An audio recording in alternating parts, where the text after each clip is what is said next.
صلی اللہ علی محمد صلی اللہ علیہ وسلم۔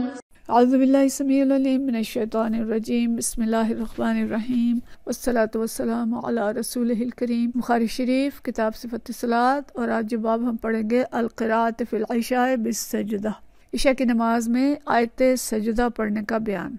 یعنی پیچھے تو یہ تھا کہ عشاء کی نماز میں جہری قرات ہوگی اور فلاں فلاں صورت پڑھی جائے گی۔ اب حدیث تو وہی ہے، لیکن اس سے جو استدلال لائے ہیں کہ ایسی آیت بھی پڑھی جا سکتی ہے جس کے اندر سجدہ ہو۔ حدیث ہے 734، وہی حضرت ابی رافع والی حدیث ہے۔ عن ابی رافع قال، حضرت ابو رافع رضی اللہ تعالیٰ عنہ فرماتے ہیں صلیت مع ابی ہریرہ العتمۃ، میں نے حضرت ابو ہریرہ کے ساتھ عشاء کی نماز پڑھی۔ فقرأ، انہوں نے پڑھا اذا السماء انشقت، سورہ انشقاق پڑھی۔ فسجدہ، پھر سجدہ کیا۔ فقلت ما هذه، میں نے پوچھا کہ یہ کیا ہے، یعنی آپ نے سجدہ کیوں کیا ہے؟ قال سجدت بها خلف ابی قاسم صلی اللہ علیہ وسلم، میں نے نبی کریم صلی اللہ علیہ وسلم ابو القاسم کے پیچھے سجدہ کیا تھا۔ فلا ازال اسجد، میں رکوں گا نہیں سجدہ کرنے سے، بہا حتی القاہ، جب تک کہ میں زندہ ہوں اور آپ صلی اللہ علیہ وسلم سے ملاقات کرنے تک، یعنی موت کے وقت تک میں سجدہ کرتا رہوں گا۔ تو وہی حدیث ہے، لیکن اس دلیل میں لائے ہیں کہ سجدے والی آیت عشاء کی نماز میں پڑھی جا سکتی ہے۔ آگے باب ہے القراءۃ فی العشاء، پیچھے تھا کہ عشاء کی نماز میں جہری قرات کا بیان، اور اب یہ ہے کہ کیا قرات کرنا ہے، کیا پڑھنا ہے۔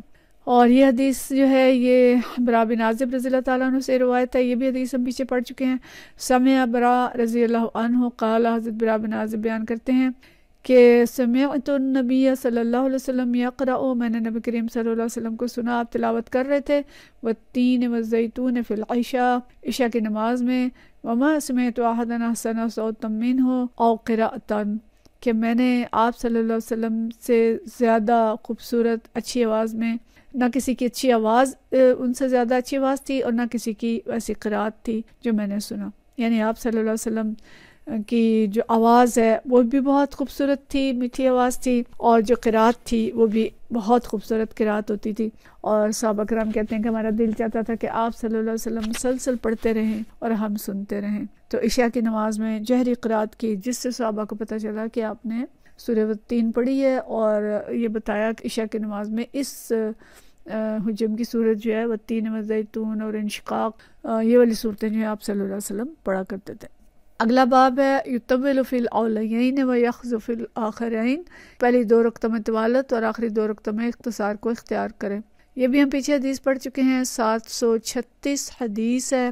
سمعت جابر بن سمرہ رضی اللہ تعالیٰ عنہ بیان کرتے ہیں، قال عمرو لسعد، حضرت عمر رضی اللہ تعالیٰ عنہ نے حضرت سعد سے فرمایا، لقد شکوک فی کل شیء حتی الصلاۃ، لوگوں نے آپ کی شکایت کی ہے یہاں تک کہ نماز کے بارے میں بھی شکایت کی ہے۔ یہ حدیث جو حضرت سعد بن وقاص رضی اللہ تعالیٰ عنہ کے بارے میں ہے کہ جو اہل کوفہ نے شکایت کی تھی اور حضرت عمر رضی اللہ تعالیٰ عنہ نے اس کی تحقیق کرائی تھی، وہی والی حدیث ہے۔ تو انہوں نے کہا کہ شکایت کی ہے یہاں تک کہ نماز کے بارے میں بھی شکایت کی ہے۔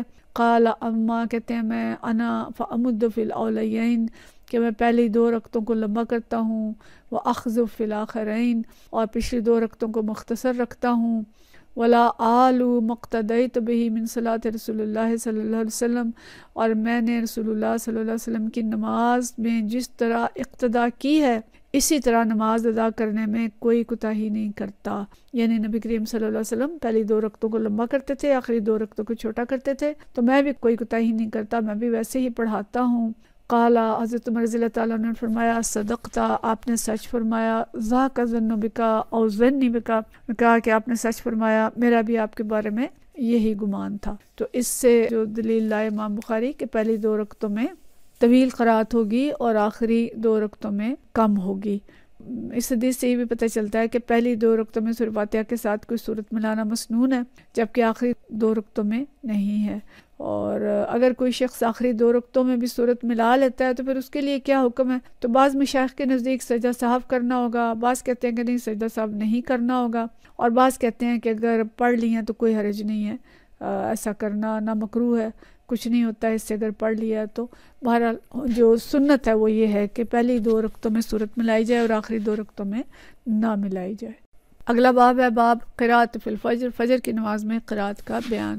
وقالت ام سلمہ قرأ نبی صلی اللہ علیہ وسلم بالطور، ام سلمہ فرماتی ہیں کہ نبی کریم صلی اللہ علیہ وسلم نے نماز فجر میں سورہ طور کی قرأت کی۔ حدیث ہے 737، اور یہ حدیث جو ہے یہ سیار بن سلامہ سے روایت ہے۔ حضرت سیار بن سلامہ قال فرماتے ہیں دخلت انا و ابی علی ابی برزۃ اسلمی، یہ حدیث بھی ویسے ہم پیچھے پڑھ چکے ہیں کہ میں اور میرے والد حضرت ابو برزہ اسلمی کی خدمت میں حاضر ہوئے، فسألناہ عن وقت الصلاۃ، اور ہم نے نماز کے اوقات کے بارے میں ان سے پوچھا۔ یہ حدیث ہم نے پیچھے پڑھی ہے جہاں اوقات صلاۃ کا ذکر آیا۔ فقالت، انہوں نے کہا کان نبی صلی اللہ علیہ وسلم یصلی الظہر حین تزول الشمس، آپ صلی اللہ علیہ وسلم ظہر اس وقت پڑھتے تھے جبکہ زوال آفتاب ہو جاتا تھا، یعنی جو دوپہر کا سورج ہے وہ ڈھل جاتا تھا۔ والعصر، اور عصر پڑھتے تھے۔ وَيَرْجِعُ الرَّجُلُ إِلَىٰ أَقْصَى الْمَدِينَةِ وَالشَّمْسُ حَيَّةٌ، کہ عصر ایسے وقت میں پڑھتے تھے کہ جب ایک آدمی نماز کے بعد مدینہ منورہ کے آخری کنارے تک پہنچ جاتا اور سورج بھی روشن ہوتا تھا۔ وَنَسِيتُ مَا قَالَ فِي الْمَغْرِبِ، اور مجھے بھول گیا کہ مغرب کے بارے میں آپ نے کیا فرمایا تھا۔ وَلَا يُبَالِي بِتَأْخِيرِ الْعِشَاءِ، اور آپ صلی اللہ علیہ وسلم پرواہ نہیں کرتے تھے کہ عشاء کو مؤخر کر دیں، إِلَىٰ ثُلُثِ اللَّيْلِ، ایک تہائی رات تک، یعنی دیر سے پڑھتے تھے عشاء کی نماز۔ وَلَا يُحِبُّ النَّوْمَ قَبْلَهَا وَلَا الْحَدِيثَ بَعْدَهَا، اور آپ صلی اللہ علیہ وسلم عشاء سے پہلے سونا ناپسند کرتے تھے اور عشاء کے بعد باتیں کرنا ناپسند کرتے تھے۔ وَيُصَلِّي الصُّبْحَ، اور صبح کی نماز پڑھتے تھے۔ فَيَنْصِرِفُ الرَّجُلُ فَيَعْرِفُ جَلِيسَهُ، جب کوئی شخص نماز ختم کرتا تو اپنے ساتھ بیٹھے ہوئے شخص کو پہچان لیتا، یعنی اتنی روشنی جو ہے وہ ہو چکی ہوتی تھی۔ وَكَانَ يَقْرَأُ فِي الرَّكْعَتَيْنِ، اور آپ صلی اللہ علیہ وسلم دو جو رکعتیں پڑھتے تھے، او احداہما، یا ایک میں، ما بین 60 الی 100، 60 سے لے کے 100 آیات تک، کہ یا تو دونوں رکعتوں میں، یا فرمایا کہ دو میں سے ایک رکعت میں 60 سے 100 آیات کی قرأت کرتے تھے۔ تو یہ عام معمول تھا آپ صلی اللہ علیہ وسلم کا نماز فجر کے بارے میں کہ آپ طویل قرأت کرتے تھے۔ بعض جگہوں پہ آتا ہے عبداللہ بن عمر رضی اللہ تعالیٰ عنہ کا ایک بیان ہے کہ آپ صلی اللہ علیہ وسلم سورہ صافات کی تلاوت آپ نے فرمائی تھی، اور سورہ صافات 230 آیات پر مشتمل ہے۔ اور حضرت انس رضی اللہ تعالیٰ عنہ کی ایک روایت ہے کہ آپ صلی اللہ علیہ وسلم نے ہمیں سب سے چھوٹی 2 صورتیں پڑھائیں، جو سورۃ فلق اور سورہ ناس، اور آپ نے فرمایا کہ میں نے ایک بچے کے رونے کی آواز سنی تو میں نے چاہا کہ اس کی ماں جلد نماز سے فارغ ہو کر بچے کو سنبھال لے۔ تو مطلب یہ ہے کہ سفر میں یا ہنگامی حالت میں نماز میں تخفیف بھی ہو سکتی ہے، لیکن عمومی جو آپ کا معمول تھا وہ طویل قرأت تھی فجر کے وقت۔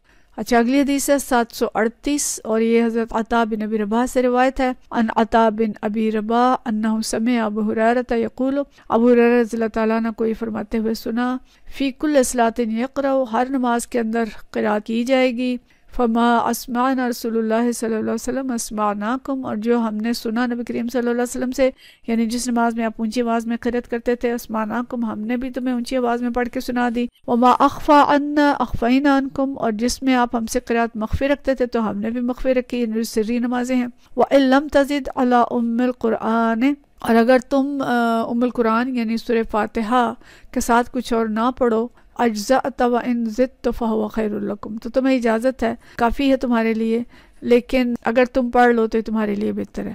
اچھا، یہ حضرت ابو ہریرہ رضی اللہ تعالیٰ عنہ کا اپنا قول ہے کہ اگر سورہ فاتحہ کے ساتھ کوئی سورت نہ ملاؤ تو بھی نماز ہو جائے گی، لیکن اگر ملا لو تو اچھا ہے۔ لیکن عموماً علماء نے اس پہ جو ڈسکشن کی ہے، خاص طور پہ امام ابو حنیفہ اور ان کا جو مکتب فکر ہے، وہ یہ کہتے ہیں کہ صورت ملانی ضروری ہے، اور بہت سی حدیث اس زمن میں بلائے ہیں۔